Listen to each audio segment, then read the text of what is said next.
పెద్దపల్లి జిల్లా రామగుండం తీవ్ర ఎండలతో నిప్పుల కొలిమిలా మారింది. ఉదయం 9 గంటల నుంచి ఉష్ణోగ్రతలు వేగంగా పెరిగి మధ్యాహ్నం తర్వాత తీవ్ర స్థాయికి చేరుతున్నాయి. గరిష్ట ఉష్ణోగ్రతలు 45 డిగ్రీలకు పైగా నమోదవడంతో ప్రధాన రహదారులు జనసంచారం లేక నిర్మానుష్యంగా మారుతున్నాయి. సాయంత్రం వరకు ప్రజలు ఇళ్ల నుంచి బయటకు రావడానికి ఇబ్బంది పడుతున్నారు. సింగరేణి ఓపెన్ కాస్ట్ గనుల్లో అధిక ఉష్ణోగ్రతలతో కార్మికులు ఇబ్బందులు ఎదుర్కొంటున్నారు. వడదెబ్బ తగలకుండా ప్రజలు తగిన జాగ్రత్తలు తీసుకోవాలని వైద్యుడు రాజు సూచించారు. ద్రవ పదార్థాలు ఎక్కువ తీసుకోవాలని, పళ్ళరసాలు, కొబ్బరి నీళ్లు, మజ్జిగ తాగాలని సూచించారు.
आपको पैकेट इतना है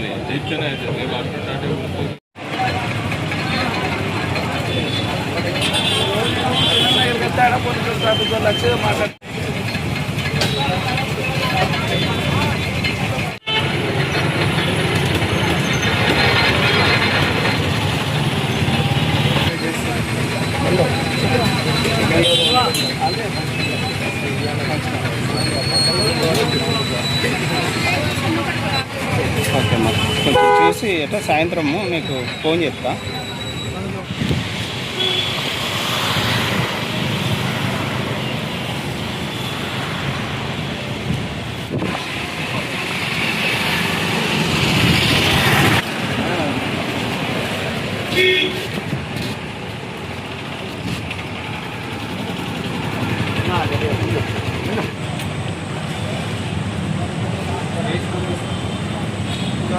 ఆమ్లెట్ మంచిగా పోయి దాని మీద ఓకే కదిలి అట్లా ఉండండి దాని ఎవరికి సక్సెస్ అనేది ఇప్పుడు కాసేపు అయితే ఉండని పక్క పెట్టిగా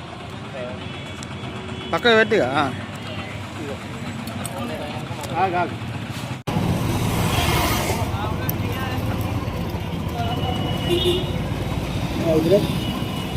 రెండింటికి ఎంత అయిపోతుంది హాఫ్ బాయిల్ అయింది కాబట్టి హాఫ్ బాయిల్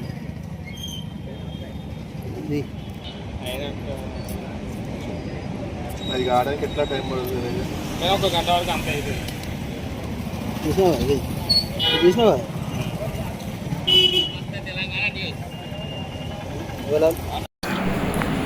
ఈ గోదావరి కని రామగుండం పారిశ్రామిక ప్రాంతంలో సింగరేణి మైన్స్ ఉంటాయి, ఇంకా ఇండస్ట్రియల్ ఏరియా కాబట్టి మిగతా తెలంగాణ ప్రాంతంతో పోలిస్తే ఇక్కడ ఉష్ణోగ్రతలు హైయెస్ట్ నమోదవుతున్నాయి. 46, 47 కూడా అవుతున్నట్టుగా చూస్తున్నాము. నార్మల్గా మన బాడీ 40 డిగ్రీస్ సెంటిగ్రేడ్ అంటే దాటిన తర్వాత మన ఉష్ణోగ్రత నియంత్రణ కేంద్రాలు పోతాయి. దానివల్ల బ్రెయిన్ కానీ కిడ్నీ కానీ అన్ని అవయవాలు మల్టీ ఆర్గన్ ఫెయిల్యూర్ అవుతుంది. మల్టీ ఆర్గన్ ఫెయిల్యూర్ అయిపోయి ప్రాణానికే ప్రమాదం ఉంటుంది. జస్ట్ ఒక 1 అవర్ ఎక్స్పోజ్ అయినా చాలు ప్రాణాలు కోల్పోయే ప్రమాదం ఉంటుంది. సాధ్యమైనంత వరకు ఇక్కడ ఉండే ప్రజలు 10 గంటల నుండి ఉదయం 10 గంటల నుండి సాయంకాలము 5:30 వరకు ఎట్టి పరిస్థితుల్లో బయటికి వెళ్ళడం మానుకోవాలని కోరుచున్నాను. ఎంతో ముఖ్యమైన పనులు ఉన్నప్పుడు కూడా వాయిదా వేసుకోండి. ఎర్లీ మార్నింగ్ కానీ లేట్ నైట్లో కానీ పనులు చేసుకోండి. మామూలుగా ఏంటంటే ఇవన్నీ వచ్చినప్పుడు వెంటనే దీన్ని హీట్ స్ట్రోక్ అంటారు, అంటే వడదెబ్బ అంటారు, లేకపోతే సన్ స్ట్రోక్ అంటారు. ఇది పడినప్పుడు వాళ్ళు అన్కాన్షియస్కి వెళ్ళిపోతారు, లేకపోతే ఫిట్స్ వస్తాయి, తర్వాత అయోమయ స్థితిలో వెళ్ళిపోతారు. ఈవెన్ ఎంత ఈ రెస్పాండ్ కావాలన్నట్టు స్ప్రో కోల్పోయి పడిపోతారు. వీళ్ళందరికీ ముఖ్యంగా ఇట్లాంటి